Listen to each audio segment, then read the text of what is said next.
धुळे तालुक्यातील अजनाळे गावात शासकीय अनुदान मिळवून देण्याच्या नावाखाली आर्थिक फसवणूक झाल्याचा गंभीर आरोप समोर आला आहे। दक्ष पत्रकार संघ, धुळे यांच्या माध्यमातून अजनाळे येथे आयोजित पत्रकार परिषदेत मनीष भोसले, अनुसया भोसले व विनोद कांतीलाल पवार, हेंकलवाडी पोलीस पाटील यांच्यावर स्थानिक नागरिकांची आर्थिक फसवणूक केल्याचा आरोप करण्यात आला। तक्रारदारांच्या म्हणण्यानुसार 70,000चे शासकीय अनुदान मिळवून देण्याचे आमिष दाखवत अनेकांकडून पैसे उकळण्यात आले। चव्हाण दाम्पत्याकडून 20,000 रुपये घेतल्याचा आरोपही करण्यात आला।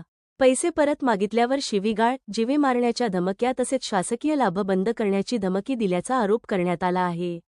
या प्रकरणी 26 जुलै 2026 रोजी धुळे तालुका पोलीस ठाण्यात तक्रार दाखल करण्यात आली असून अद्याप कारवाई न झाल्याने पीडितांनी निष्पक्ष चौकशी, दोषींवर कठोर कारवाई, रक्कम परत मिळवून देण्याची व संरक्षणाची मागणी केली।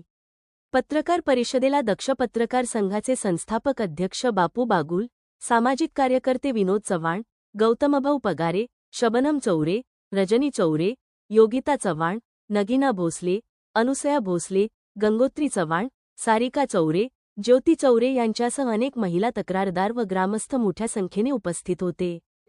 संबंधित जे काही मनीष अण्णा भोसले, त्यांची मिसेस अनुसयाबाई मनीष भोसले आणि हे दोघं पती पत्नी आणि विनोद कांतीलाल पवार, राहणार सडगाव, हिंकेवाडी, या तिघांनी मिळून या ठिकाणी ज्या काही महिला आहेत त्या महिलांना या ठिकाणी फसवलेलं आहे आणि 20,000 रुपये त्यांच्याकडनं ते लाटलेले आहे। या संदर्भामध्ये दक्ष पत्रकार संघाकडे या महिलांनी तक्रार दिलेली आहे। त्यांनी या ठिकाणी आपण पाहू शकतात की 500 रुपयाच्या स्टॅम्पवर दक्ष पत्रकार संघाला या ठिकाणी ॲफिडेव्हिट करून त्यांनी त्यांची जी काही तक्रार आहे ती तक्रार या ठिकाणी मांडलेली आहे। स्पष्ट करू, आम्ही माननीय जिल्हाधिकारी सो, SP साहेब सो आणि पोलीस निरीक्षक तालुका पोलीस स्टेशनचे यांना पत्रव्यवहार करून यांच्यावर संबंधितांवर गुन्हे कशा पद्धतीने दाखल होतील आणि ज्या गरीब महिलांचे जे काही 20,000 रुपये घेतलेले आहेत ते 20,000 रुपये कशा पद्धतीने परत करता येतील की जेणेकरून ज्या गरीब महिलांची जी काही फसवणूक झालेली आहे त्यांना त्या ठिकाणी न्याय मिळवून देण्याचा या ठिकाणी आम्ही प्रयत्न करू। राहणार आजनाळ, आम्ही एका घराचे 5 महिला होते, एका घराचे। मग आम्ही 50,000 देऊ, आम्ही 5चे 50,000 बरोबर आहे, आमच्याकडे नाही घेत, बळजबरी खिशात टाकू तरी पण नाही घेत का आम्हाला पुरच पाहिजे पैसे। तरी आम्ही 4 जणांचे 60,000 दिले। मग ते सांगायचे तुमचं भविष्य माझ्या हातात आहे म्हणे, तुमचा खाता ब्लॉक करून टाकणार मी, मग तुम्हाला पैसे नाही पडणार, काय नाही पडणार, ते आमच्या हातात सगळं आहे, बंद करून देईल। मग ते आम्ही पैसे दिले, किती 50,000, 4 जणांचे 50,000 दिले। कुणाला पैसे दिले? कोण तुमच्याकडे पैसे मागणारे आला? मनेश आप्पा भोसले यांची बाई अनुसया मनेश भोसले। विनोद ज्ञानबा चव्हाण, राहणार आजनाळे। समाजात कोणीतरी नेतृत्व पाहिजे तर समाजाच्या कल्याणासाठी कोणाला पाऊल उचलावं लागतं। मी कोणतीही गोष्टी राहिली आहे आमच्या 13 खेड्यामधली त्या लोकांसाठी कोणाची कधी काहीतरी समस्या असेल मी ती दूर करत राहतो। हे माझी गरीब जनता आहे। माझ्या वडिलांनी गाव 1981-84 सालीमध्ये बसवलेलं आहे। उपाशिंगला माझ्या वडील 7 दिवस उपाशिंगला, मुंबईला उपाशिंगला बसलेले होते, संघर्ष केला, ही भूमी बसली इथं। या भूमीच्या कारणामधून मी परिवार आमचा एकच 3च म्हाताऱ्यांचा परिवार आहे, त्याच्यातला हा एक भाऊ जो आहे तो शिकलेला आहे। आम्ही अनपढ आहेत। जे शिकलेले काही राहतात त्यांनी या महिलांना कांदा करप्शन मशिनरीची माहिती दिली की महिलांना अनुदान 100% फ्री आहे। मग प्रत्येक महिलांनी पॅन कार्ड, आधार कार्ड त्याच्याकडे सगळं देऊन टाकलं।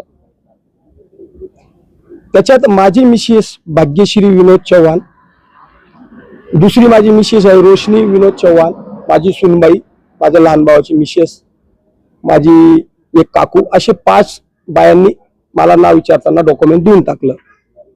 अनुदान फ्री मध्ये आहे, घरीच आपण काम करू, काहीतरी व्यवसाय भेटल पण ते चालेल।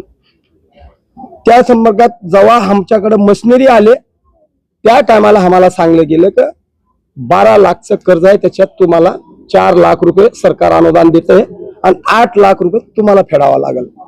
तर एका बाईला 1,60,000 रुपये कर्ज टाकलं। आम्ही नाही सांगून दिलं आम्हाला हे नाही घ्यायचं, आम्ही तो काम बी चालू नाही केला, बंद ठेवलं। आपल्याला कुठून भरायचे पैसे? आमच्याकडे OTP मागितले, आम्ही OTP नाही दिली।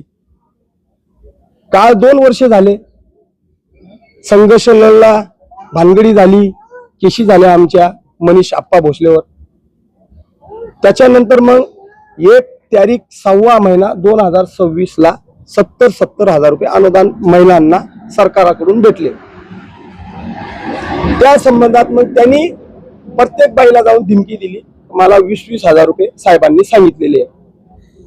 महिलांनी काही नाही सांगितलं, संघर्ष केला, पण त्यांनी प्रत्येकाने तिची बाई जायची, तो जायचा, तक्रार भानगड, तुमची बाय कुणला माझ्याकडे आहे, तुम्हाला कसं फसवायचंय, मी फसवल.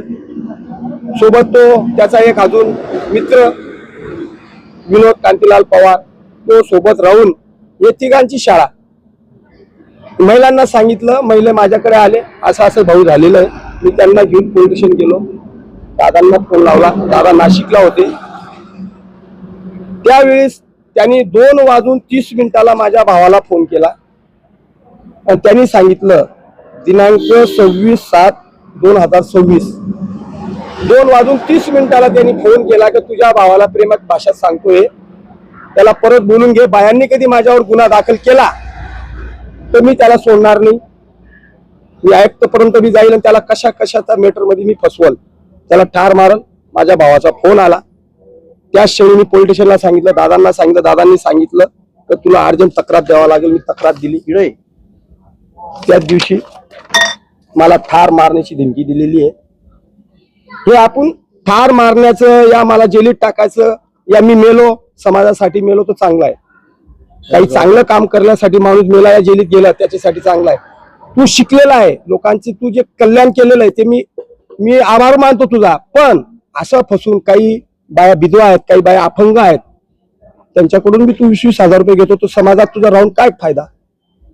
याच्यासाठी दादांना सांगून कलेक्टर साहेबांना हात जोडून विनंती आहे, SP साहेबांना, DYSP साहेबांना, तालुका पोलीस स्टेशनचे साहेबांना हात जोडून विनंती आहे की या महिलांचे जे पैसे गेलेले आहेत ते पैसे मिळवून द्यावे, एवढीच हात जोडून माझी विनंती आहे.